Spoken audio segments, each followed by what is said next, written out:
18.6 vite i duhet një qytetari shqiptar të blej një apartament në qytetin e Tiranës.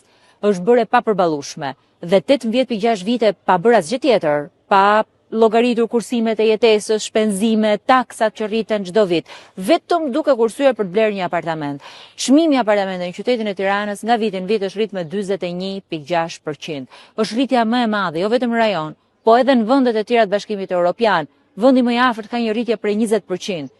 Kjo nuk është një rritje e shëndetshme. Kjo është një rritje që është jashtë realitetit, edhe të pagave, edhe të ardhurave që kanë shqiptarët. Është një rritje e cila në një flusk ku sot ekziston ndërtimi, nuk vjen as nga rritja e popullsisë, që në fakt është duke u reduktuar, nuk vjen as nga rrethana ekonomike, nuk vjen as nga një konkurrencë e madhe, nuk justifikohet nga asnjë faktor ekonomik.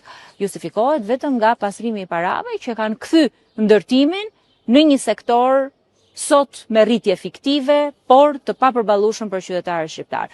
Ky është shembulli i atij sistemit pakicës, atij sistemit që megjithse ka të ardhura buxheti i shtetit shkojnë vetëm ke një pakicë, megjithse duket sikur ekonomia rritet, shkon vetëm ke ndërtimi. Qytetarët shqiptar fatkeqësisht e kanë këtë ekonomi të paksesueshme.